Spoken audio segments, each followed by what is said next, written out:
Welcome to Shameless Leadership. I'm your host, Sarah Dean. This show is for women leaders who are committed to advancing both their own leadership and the leadership of those around them. In each episode, I offer practical strategies and inspiring stories to help you become a more confident, compassionate, and curious leader. The truth is, you were born to lead. So let's start now, together.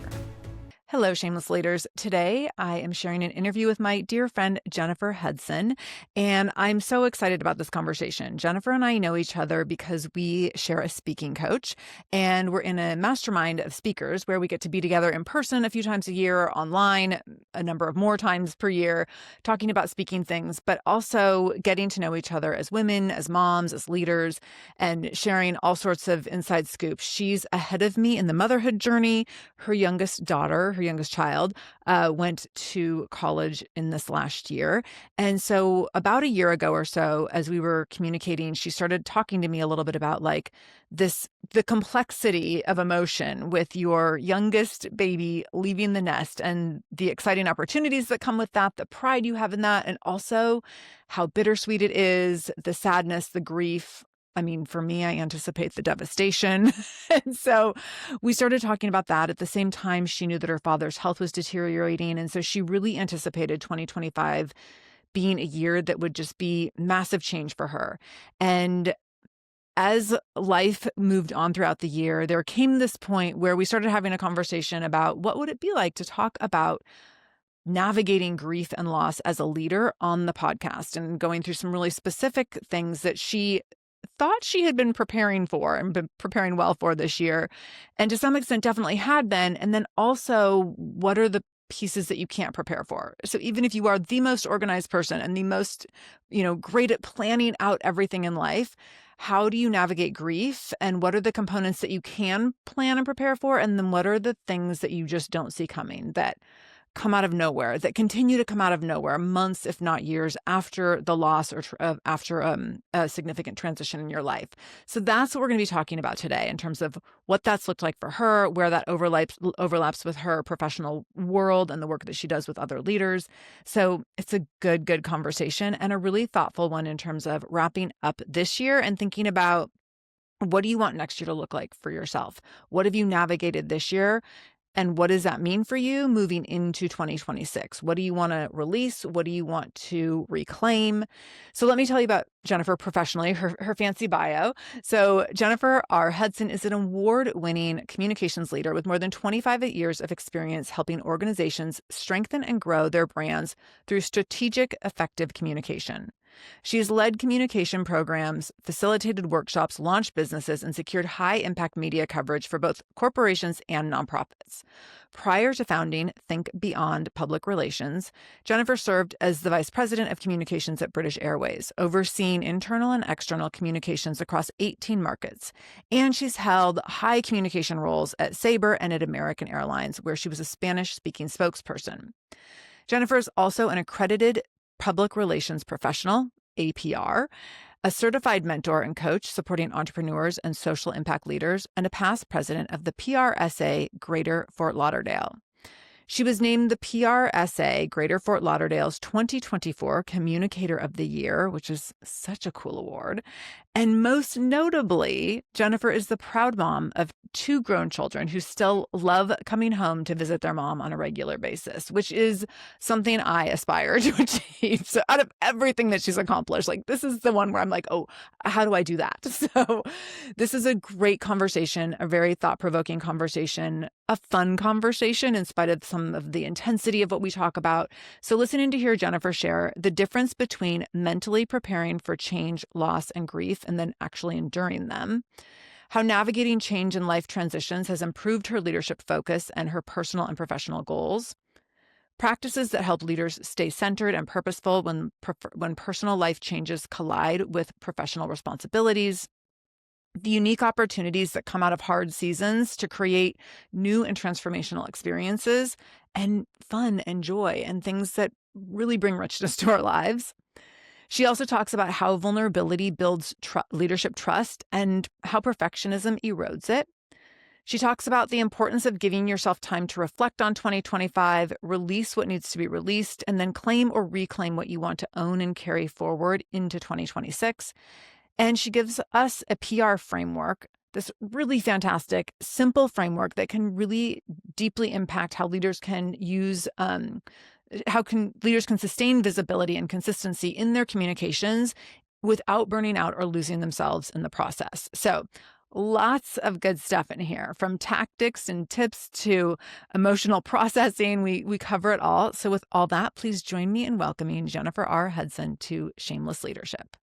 Jennifer, welcome to Shameless Leadership. I'm so excited to have you here today. Thank you. I'm excited to talk to you, Sarah. This has been a long time in the making. I always have to give people a little bit of background information. So we know each other for, is it like 2 years now, maybe? I think it's more than that. More than 3, that? 2 or right? 3 years? Okay. Yeah. We have the same speaking coach. Shout out Alexia. Hey, And we're in the Alexa. same speaking coaching group. And so we get to see each other on calls monthly-ish, and then we get to see each other once or twice a year when we all get together as a group to practice all our speaking fun, Yeah, which is so much fun. So we've been talking about doing this interview for quite a while we have. as our paths have crossed. So it feels extra fun that it's finally happening, and extra, extra fun that we are recording this to be the last episode of 2025, which I think makes it extra special. So are you Yeah. ready to dive in? I'm ready. I'm Okay, ready. here we go. So when we first started talking about this conversation, you were sharing some of the things that have happened in your life and in this year especially, and how you've navigated uncertainty in midlife and uncertainty that's come up in 2025 specifically. And so now as we're closing out 2025 and you've Yeah, been through a lot of things that some of which you saw coming, some of which you didn't. Let's talk so a little bit true. about how this year has been for you, how it's been different than you expected, and how you are Mhm. navigating uncertainty. You know, I was reflecting on the beginning of the year, and if I'm completely honest, at the beginning of every year for the last 2 or 3 years, I've always wondered, "Is this the year I'm going to lose my father? Is this the year Mm, daddy goes?" And then I sort of, like, shake myself out of it and, "He's okay, it's okay." And I had that same thought this year. wow. Um, and I don't know if somehow the spirit knows or what, but, it happened this year. And, Mm, he passed away in June 29th. And it just before that, there was whirlwind just because that's the way life is for me. yeah, After that, there was, like, even though you sort of expected, you never really expected. yeah. Um, and then after that, there was some calm and then a whirlwind, a strange whirlwind.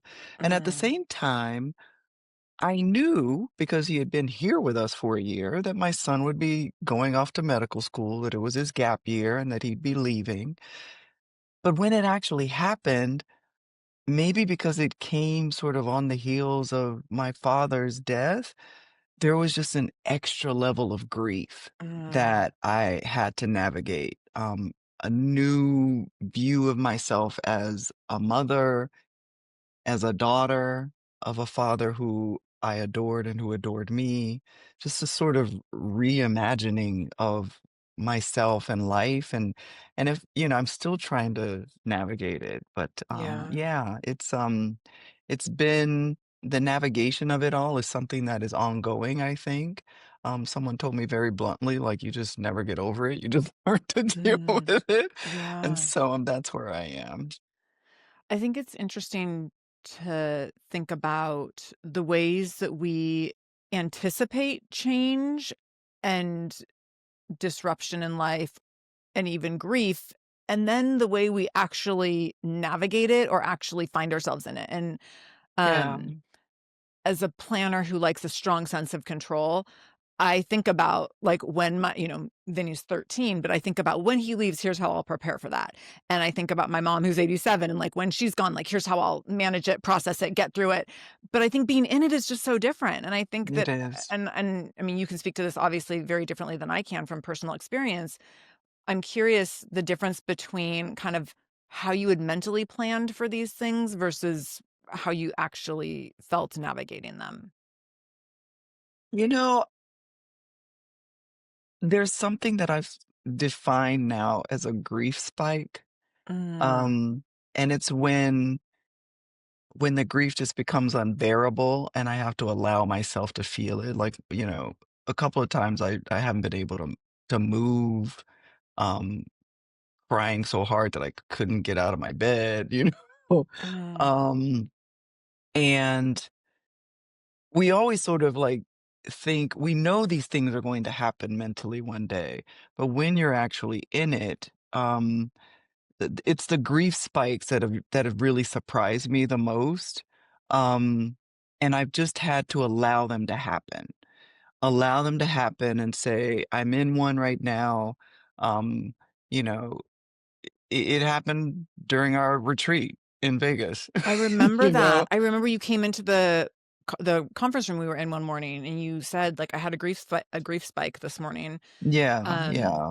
and yeah. Um, so yeah, I mean, mentally preparing for it and then actually dealing with it, it's never what you think, right? It's just Right. it's the same with fear, it's the same with, it's never what you imagine it will be, because how can we fully like grasp what that sensation will be and what it will feel like in our lives? But I do think that knowing that these things are happening and accepting that they will happen, Mhm. helps when it actually does occur. So Yeah. I've always known my children would go away. I mean, we read the Khalil Gibran poem at our wedding about your children are not your children. They flow through you, but they are not. We were reading They don't that to our belong to parents. you. They don't Yeah. belong to you, right? So I've always known consciously, and I've always, as a parent, been very, very focused on ensuring that my children were prepared for a life without me. I've been Mhm. very intentional about that. So knowing that my son would go away to college, like I sent him to Spain to study for, a summer, knowing that my daughter would go away, ensuring that she could go on field trips and be away from us. Like I've been always Yeah. been very conscious about that. So I think knowing that it's going to happen actually helped me prepare when I was actually in it. Yeah, that makes sense. Um, and I appreciate that you can have that sense of preparation, and you can notice that as you're navigating loss and grief, and that you can also hold space for, like, here's what I prepared for, here's how I prepared, and also here's what I was not prepared for, and here's how I have to Mhm. hold space for the grief spikes, as you say, that are coming up. I don't know when they're coming. I don't know how they're gonna impact me on any given day. And so holding space for that, both, and that you can be prepared to a certain extent, and then also you have to be, put yourself in a space to be responsive and reactive in ways that you didn't necessarily know you would Yeah. have to be.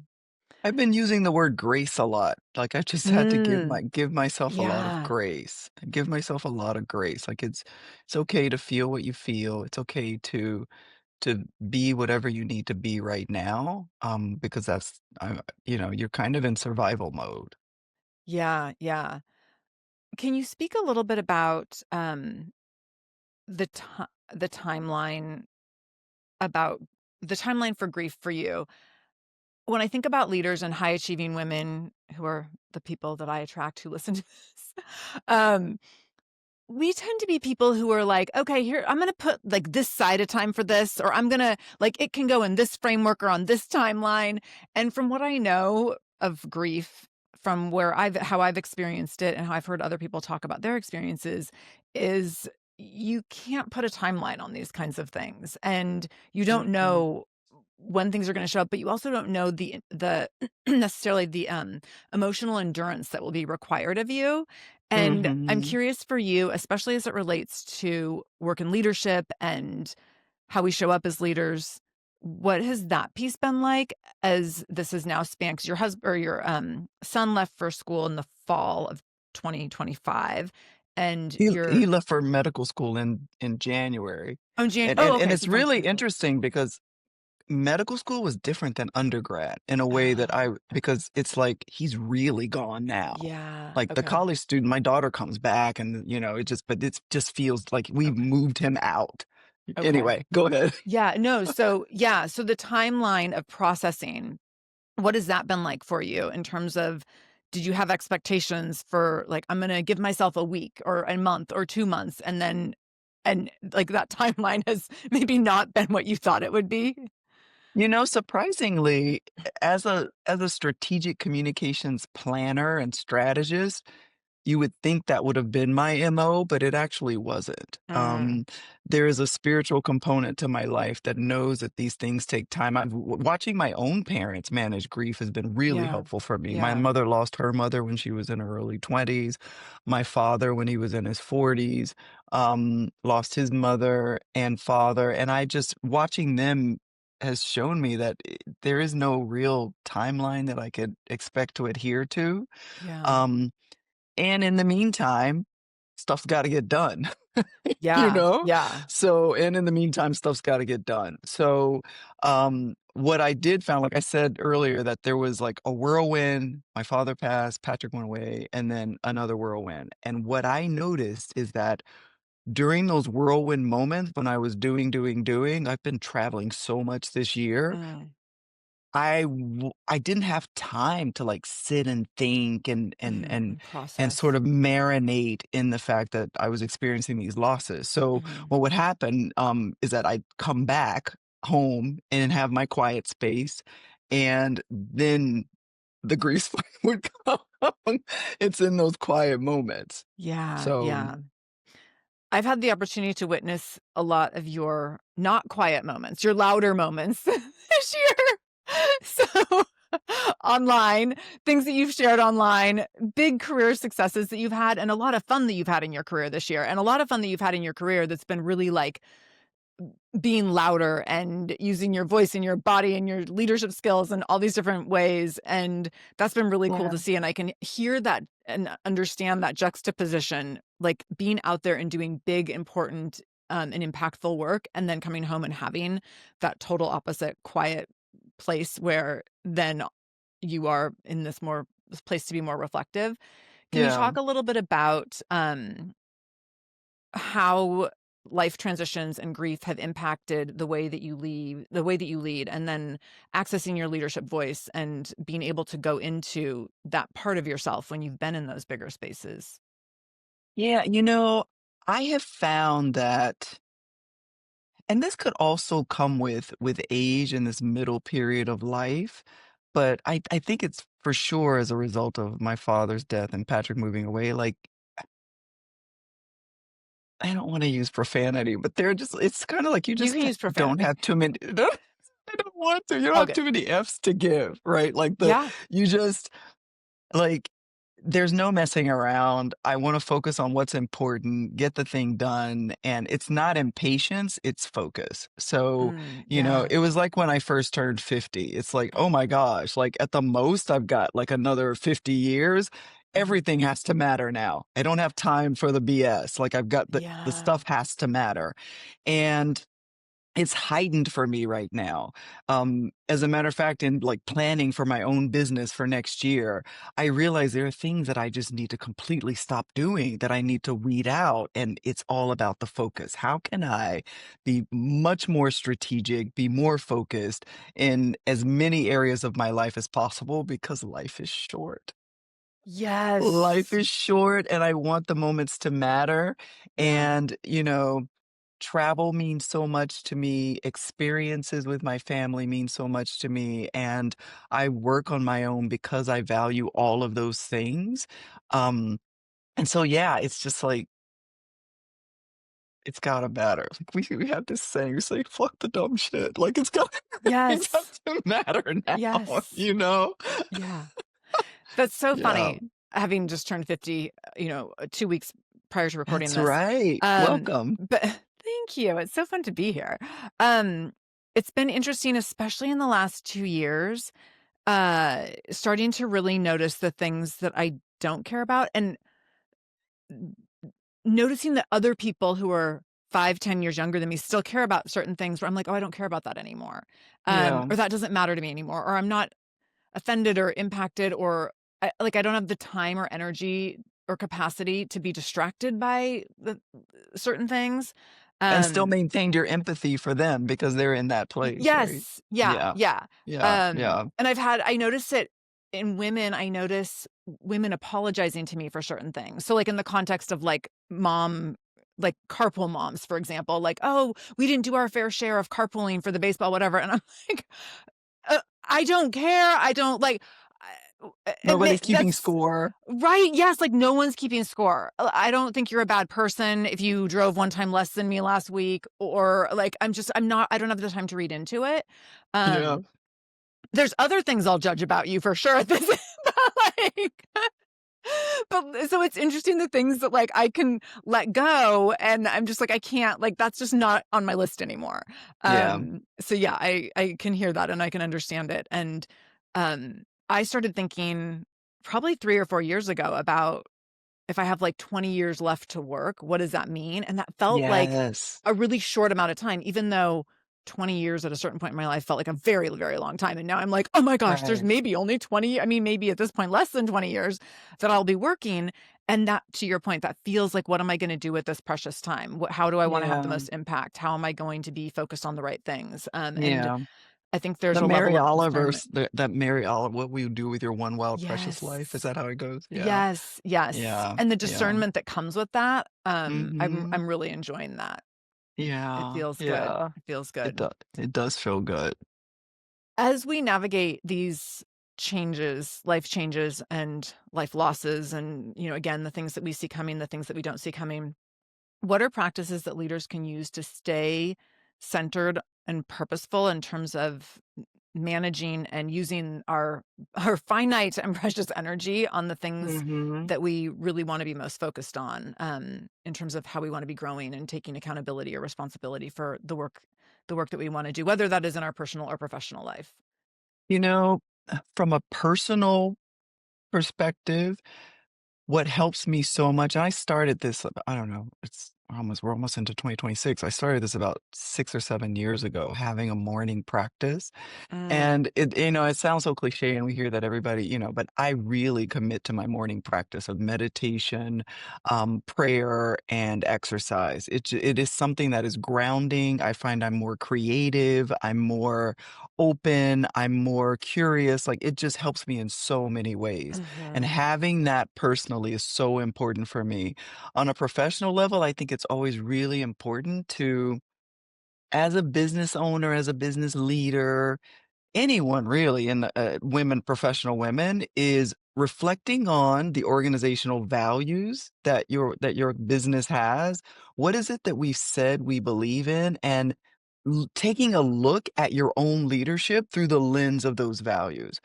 yes, Where are those actually showing up for me? Because core values should be centering, right? mhm, They speak to the world about who we are, about who we're not, about they should guide our hiring, our firing, the kind of clients we work with, the kind of partners we work with. They need to be operationalized throughout our business. Where are they showing mm, up in our systems and our practices and our budget?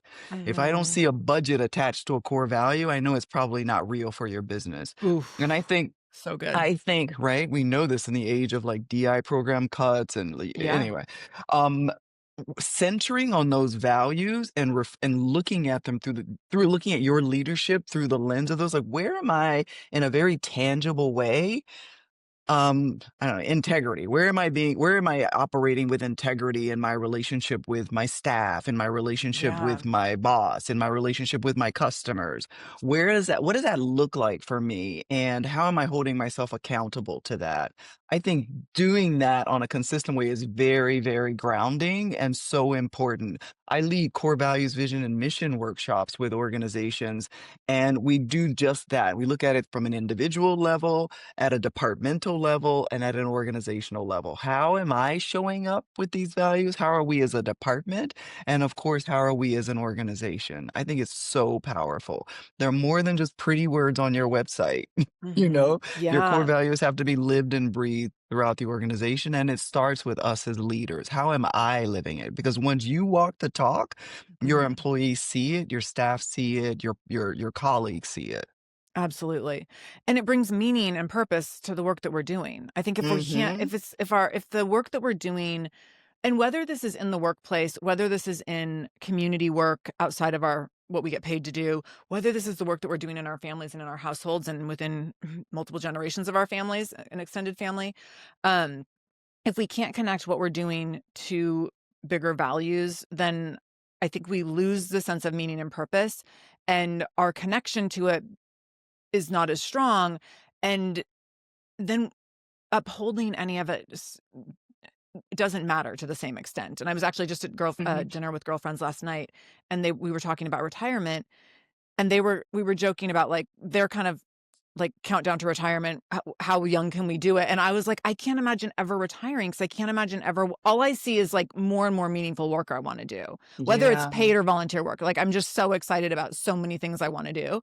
And so I was like, yeah, "I don't know if I'll ever retire because there's so many things," and they were kind of rolling their eyes at me, and I was like, "But you have to understand, like, I have built so much meaningful work into my life, which has taken a lot of time and intention and sometimes a lot of risk, and so I'm not counting down the days to retirement because I want to do it." Like, I really yeah. truly enjoy it, You know, and that feels really different, I think, if that's not there.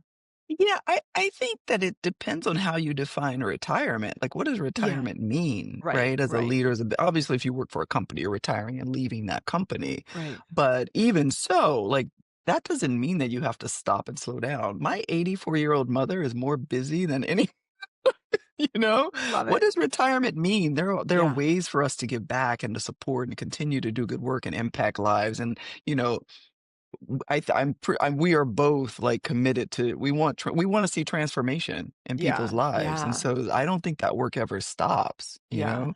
I think we always have something of value to give to someone else. I do want to travel more and see the world, so that's a part of my retirement plan, but Love it, doesn't mean love it. that I stop giving back and working Yeah. and My mom, as you and I have talked a little bit about, my mom's in assisted living, and she's 87, and she has become very socially involved where she lives. And they recently, a few months ago, they let the residents know that they were gonna have a resident board, and my mom was like, "Oh, this will be so great," and she was, like, nominating all these people, and I was like, "Why don't you nominate yourself?" And she was like, "Oh, absolutely not, I don't wanna have anything to do with this." And she has, like, an opinion on everything, but doesn't wanna have a Yeah. position. And I was thinking, "Oh, I will be the person who starts the board. Like, put me in assisted living, I will start the board, I will run the board, I will like, I will." So, I'm like, there will be no end to me trying to, like, lead and have a Yeah. voice and influence. But you know what, Sarah? We really don't know what we might become It's as true, we get it's true, older. And it's some true. of the things that I thought would be important to me in my younger years are not. Like, I would Yeah, always say, as soon as the last kid is gone, I have 2.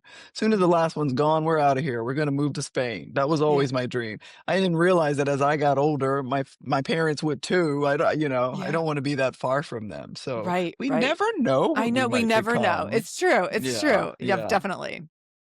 Let's talk about which this aligns perfectly. So what kind of unexpected opportunities have shown up for you as you've been intentional about honoring this season of life? And so kind of noticing like, "Oh, I thought maybe I would have wanted this or done this in this season, and here I am," and, um, you're honoring it maybe in a different way than you would have expected. You know, I don't know that this directly addresses, but the first thing that I think of is that I've had an opportunity to develop deeper relationships with people who have Mm, also experienced loss. Um, and they have helped me and guided me in beautiful ways that I hadn't even expected. Um, those relationships that are deepening, and a friend of mine gave a book on grief to me, and it actually said, like, you will find that friendships and relationships that were important to you for whatever reason have will change or transition, and other people that you never imagined will become more important to you. And it's yeah. been such the case within my life. Um, I've had an opportunity also to just be more unapologetically vulnerable. Mm, Um, and I don't remember if I told you this story or not, if I don't, but I had an opportunity to speak at an executive retreat. It was a golf retreat in Jamaica this year. mm, And I was speaking to a group of leaders who, they own their own businesses. And I was asked to do a leadership development session on personal branding, on vocal empowerment that we both love so much. oh, And so I have a presentation that I do where I use the strategic communications planning framework that we call RPI. I presented it to them through the lens of personal branding. So how do you use this framework to expand and enhance your own thought leadership? I was this was, I was fully prepared. I was so excited about doing this talk. And I got up in the front of the room, started to talk, and just croaked. Mm. I lost my footing. I remember looking at the door and how fast can I get out of here? I can't do this. Um, it was 41 days after my father died. I had been, debating whether or not I should even go. Why did I agree to do this thing? Why was I? And I just sort of like stopped in that moment and I asked the audience to just give me some grace. Like I said, I just need to ask for some grace from you. I lost my father 41 days ago. I wasn't even sure I should be here. Um, anyway, to make a long story short, the love and support that I got in that room were amazing. Yeah. But the opportunity to be vulnerable in that way was something that in past Jennifer would have been, "Oh my goodness, Miss Perfectionist, Mhm. you prepared, but you failed," and I had no concern for any of that. I said what I needed to say, I was open and honest about it, and the reaction and the love that I felt in that room was amazing, and by the way, the rest of it was an amazing presentation. I did this beautiful live case study with a business owner, and we talked about her business using the framework. um, it was wonderful. We had lunch afterwards, and I talked to one of the leaders. I was just really curious. I really wasn't concerned about what I had done because I had been so open and honest, but Mhm. I wanted to know what his reaction was to that, like, how he viewed me and how he viewed that situation, Yeah. and he said, Honestly, it made me like you more. All of us, a lot of us in that room wanna be up in front of people doing exactly what you did, and you let us know that it's okay to be vulnerable, that you don't have to be perfect, and that you can stumble and still continue on. Like, I loved your session. Um, so the opportunity to just be unapologetically vulnerable, have deeper friendships, that's what's come up for me in this season of my life. I love this example, and I certainly don't love that you had to stand up there and feel that overwhelming feeling, but I Yeah. love the story that comes out of it because something that I talk about a lot with especially with emerging leaders who I think really like their worst nightmare is being up in front of a room and not finding the right words. Yeah. Um, I talk a lot about the difference between imperfection and owning and honoring imperfection and vulnerability versus not, and how one advances trust and Mhm. one undermines the other and undermines trust. And so if we have a leader who can be vulnerable and be in a moment and be kind of show the messy middle, that then people see humanity and authenticity and transparency, and they can immediately connect emotionally and mentally, and then they're attracted and eager to engage with whatever's happening in that moment, but also Yeah. they want to connect and continue a conversation later. They want to be in relationship with you beyond that one moment. And I think Yeah. we get so caught in our own heads where we're trying to be perfect and tied up and have everything in a perfect little box or tied up with a bow. And if we Yes. never fumble or falter in front of other people, I think it actually undermines trust. I think that being vulnerable and a little bit Mm. messy is the fast track to trust because people can relate to that. And when we always Yeah. look perfect and like we have it all together, then People question it, right? people They question it and question they it. don't know how to relate to us because we're not like them. Then it's like there's Yeah. this huge space between us, and that can be really hard to there it can be very hard to build a bridge there. When we can Yeah. all be messy together, then, like, we can build bridges all day Yeah. long. Yeah. So I love that you got to do that and that then you had this experience of being able to build relationships, being able to deepen conversation and relationships in that moment, in the moments that followed later that day throughout the event, um, in such a different kind of a way than if you had just tried to fumble through and not honor what you were thinking and feeling. Yeah. And yeah, so I really I love and appreciate that. It was definitely a terrifying moment though. I felt like I became when I was younger, I was very, very shy. I had these thick Coke bottle glasses and I was really shy and I've worked a lot to Yeah. manage that. But looking at that door and wanting to bolt toward it, Yeah. and a woman actually told me she saw me do it. She goes, "I thought you were about to run out of there." Oh. Yeah. Yeah.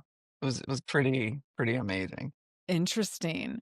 I have a close friend who's does a lot of keynote speaking, and she told me recently, about a speaking engagement she had recently where she got up, got started in the room. It was a room of mostly in a room of, a corporate room, a room of corporate leaders and mostly male, and she gets up and she suddenly realizes in her first, like, 2 minutes that the room is stiflingly hot and she's having a hot flash, and she was just like, I can ignore this and just become a sweaty mess and pretend it's not happening, or I can completely own it. So she, like, totally was like, "I'm having a hot flash right now. We are just gonna take a moment." She took off her blazer, she kicked off her shoes. She's like, "We're gonna take a deep breath. We're gonna have some water if you'd like to I join me." love Like, it. she just, like, completely went into the moment. And again, Yeah. the difference between that versus an audience who's like, "I think she's just sweating a lot." And so again, like when we can own it, it's so different. And like no one can Yeah. call us out. Like people can call us out. They're like, Yeah. I don't know. She seemed like she was pretty sweaty on stage, or just looked like she wanted to run off this, Yeah. out the back door the whole time. But when we call it out Yeah. ourselves, it's like no one has any power over me When right we now. name it ourselves, this Yes. is this is so random, but it reminds me of the scene in 8 Mile when Eminem at the end, he's like doing the rap battle and he's Yeah. naming everything that he knows the guy is gonna say about him, so Yes. he completely disarms him. Yes, yes, exactly. Yeah. We When disarm we everyone. Like, no one Yeah. can have more power in this room than I have right now if I am telling you all that I'm having a hot flash Yes, or that I'm yes. having a moment of grief or vulnerability or whatever it I is. So, love it. I love it. I yeah. love that as Yeah. women we are getting more and more comfortable with claiming those things too, you know? 100%. 100%. Which Mhm. leads into that I want to talk a little bit about alignment and kind of renewal and growth in leadership. And I think this is a good segue that as women, I do think we're in this moment. I'm thinking really specifically about how much conversation and public conversation there is around perimenopause and menopause that was not there 5, 10, 15, 20 years ago. 2 years How, ago. yeah, 10 months ago. So how can we look at moments of change, grief, upheaval, things that we didn't see coming, and create those opportunities for realignment or renewal in our leadership, in our professional lives, and embrace that in a way that feels um, hopeful and exciting. Exciting might be a strong word if you're grieving, but that feels hopeful and Mhm. promising, and I guess aligned and connected with where we want to go.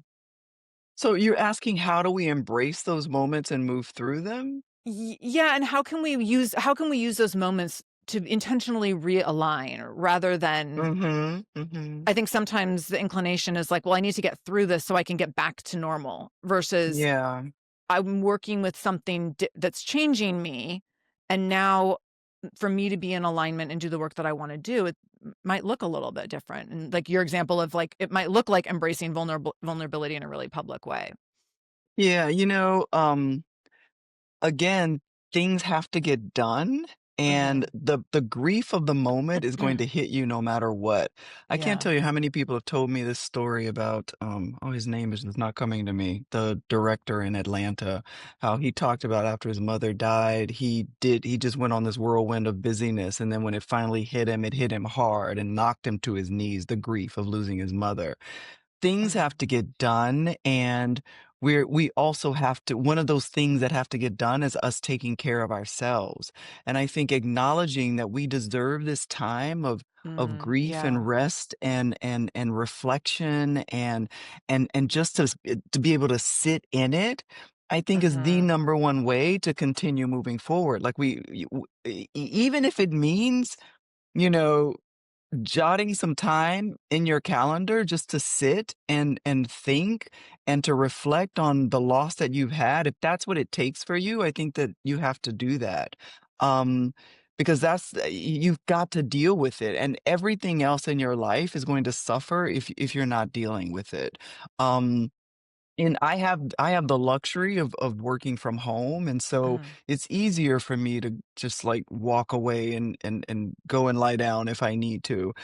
Gratefully, I haven't had to do that very much, but I think that, um, acknowledging that you're in this moment, embracing it, and being open and honest with yourself that I need this time. This is happening to me. There's no way around it. And the only way to get through it is to get through it. Yeah. I think is what is most important. Because this is going live on December 31st, the last day of the year, Yeah. I everything that you just said made me think so much about the work that I do with my clients at the end of the year, and so I do with myself as well, like, making myself push pause to look back at the year and look at Mhm. where did things go well, where do I want what do I wanna own and honor, where did things go completely sideways, where was the trauma or the grief or the loss, what are the implications of that moving forward? How do I wanna make decisions how do I wanna make decisions for the new year based on what I've experienced in the last year? And I think that in the last 5 years, what I see a lot on social media is that every year is a dumpster fire, and we just wanna, like, shut the door on it and move on, and every year is worse than the year before, and I am not denying that there isn't proof of that because We 100%, know there's a there lot of proof is. to support that, like, so many bad things have happened, and like, in many ways, it just keeps getting worse, and so, like, Yeah. there's proof around of all of that, and I think we are in a position we miss so much if we don't put ourselves in the position to push pause and really look at how do I wanna honor everything I've been through so that I can then release what needs to be released and reclaim what I wanna reclaim moving into the new year. And so I love ho Yeah. everything you said, I feel like just really perfectly kind of set us up for that giving ourselves that opportunity to, reflect on where we've been in the last year. Yeah. And as you say that, Sarah, what's coming up for me also is that as mothers, it's like Mm, my we went to family weekend, at my daughter's university, and mm. all of the parents inevitably, the conversation turned to politics and what's happening, and our kids were like, "We don't wanna talk about that st we want to enjoy our parents, we wanna enjoy you," like, all of the group of friends and the group of parents, we were all together, and they totally checked us, you know?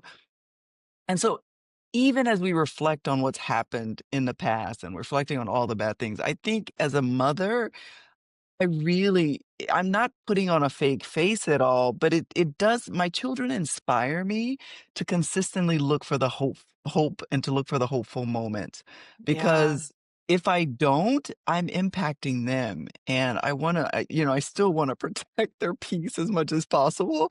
They know what's happening, they know it's realistic, but I think it forces me to think about, "Yeah, this stuff happened, but I also had some wonderful things happen in my life this year.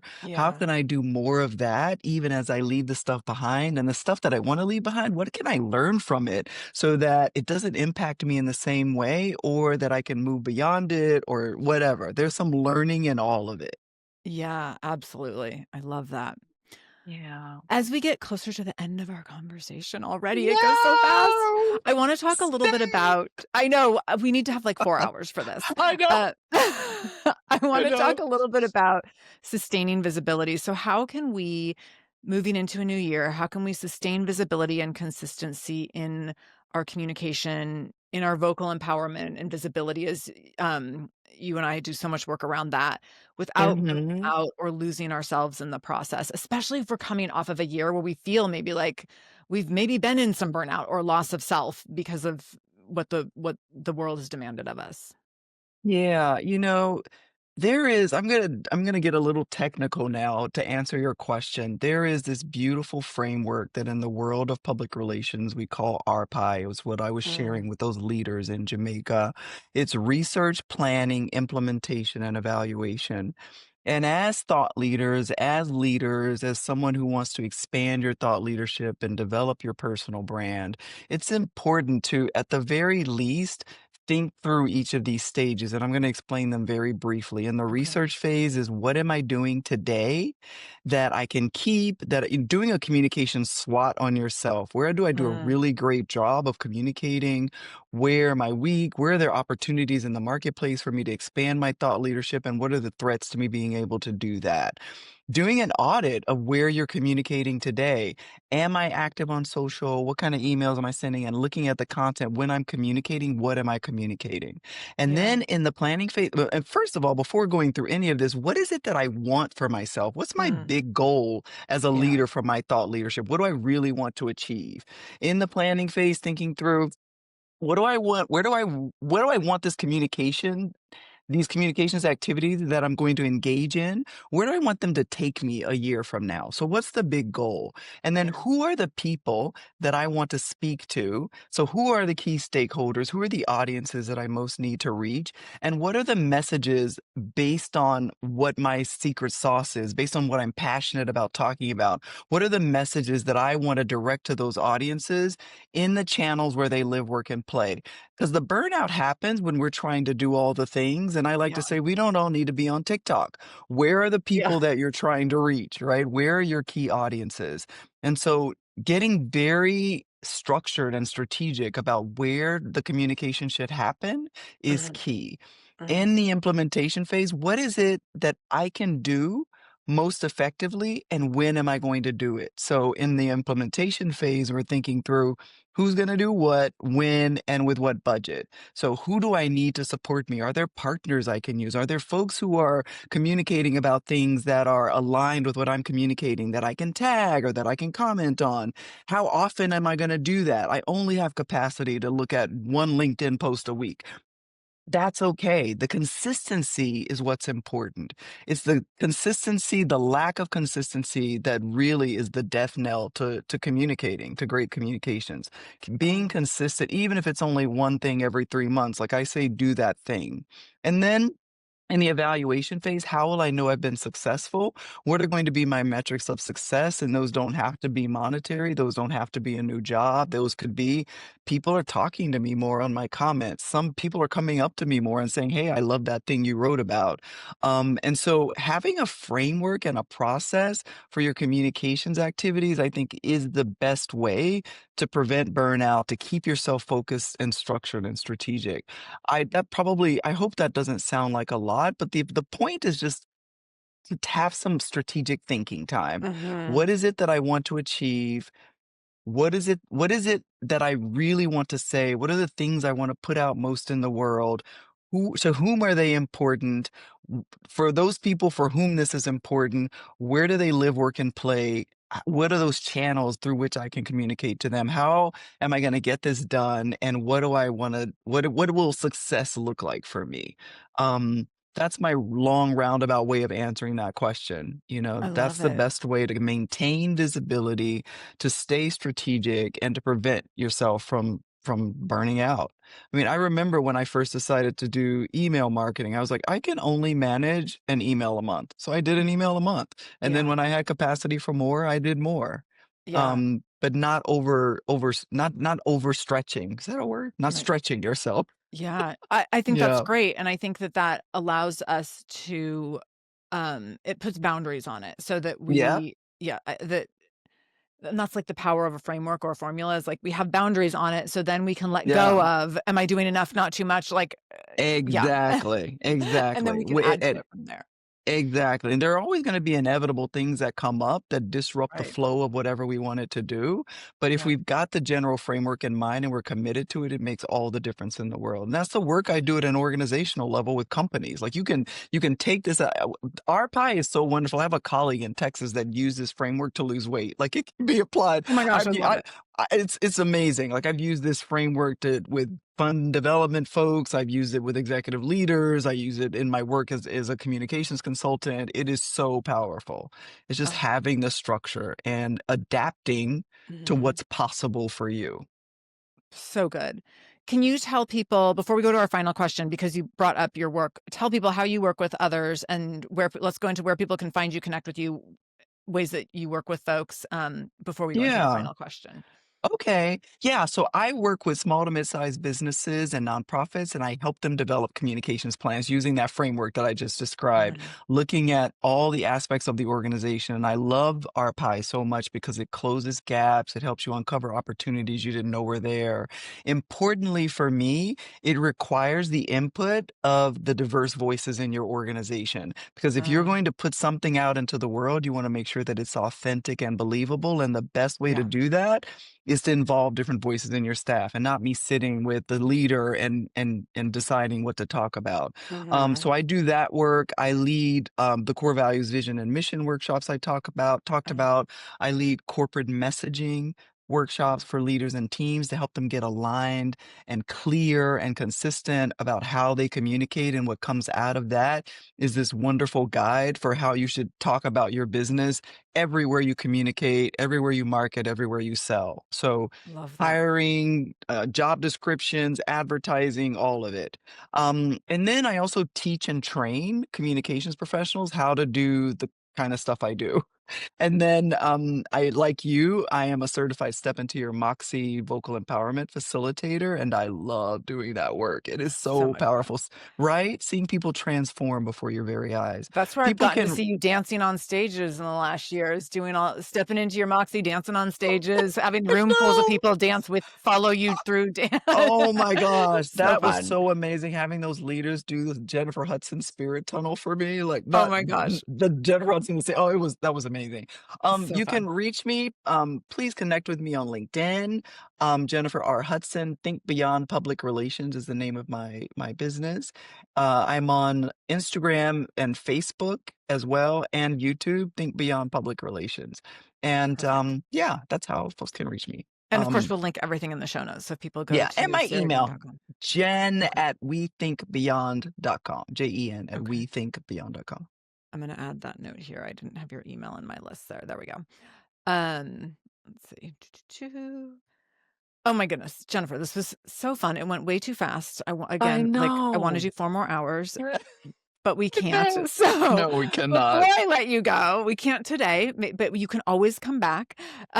Before I you love that. go, tell everyone how you're currently showing up as a shameless leader as you close out a year of some expected transitions, some unexpected Mm. transitions, and a leader who is entering 2026 definitely differently than you entered 2025. You know, this kinda goes back to that comment I made about not having F's to give, but I think I am being shameless by speaking truth about the Mm, challenges that I see in organizations. It is so incumbent upon communications leaders, and I say this in my training, to be the ones to speak truth to power. And I spent so much time thinking about this. If we're not the ones doing it in companies, I don't know who will.